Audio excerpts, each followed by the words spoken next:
اللهم اهدنا فيمن هديت، وعافنا فيمن عافيت، وتولنا فيمن توليت، وبارك لنا فيما أعطيت، وقنا واصرف عنا برحمتك شر ما قضيت، فإنك تقضي بالحق ولا يقضى عليك، إنه لا يذل من واليت ولا يعز من عاديت، تباركت ربنا وتعاليت. اللهم أعط لكل واحد منا مسألته وخيرا مما يسأل، يا جواد يا كريم يا رحمن يا رحيم.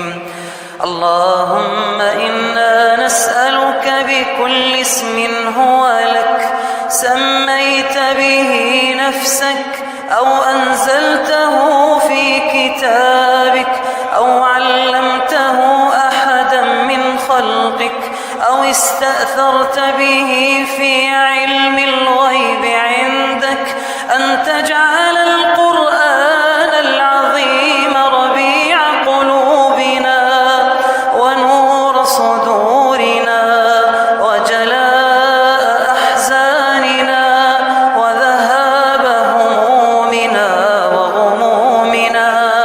اللهم اجعلنا من أهل القرآن، اللهم اجعلنا من أهل القرآن الذين هم أهلك وخاصتك. اللهم وأدخلنا الفردوس بلا حساب ولا عقاب. اللهم وارزقنا مرافقة النبي صلى الله عليه وسلم في الجنة وعبادك الصالحون. اللهم ولا تحرمنا لذة النظر إلى وجهك الكريم. اللهم لا تحرمنا لذة النظر إلى وجهك الكريم. اللهم لا تحرمنا لذة النظر إلى وجهك الكريم، فإن هذا النعيم ليس بعده نعيم.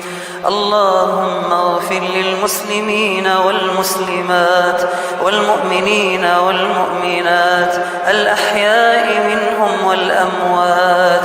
اللهم أعز الإسلام والمسلمين وأذل الشرك والمشركين ودمر أعداء الدين، واجعل اللهم إندونيسيا آمنة مطمئنة وجميع بلاد المسلمين.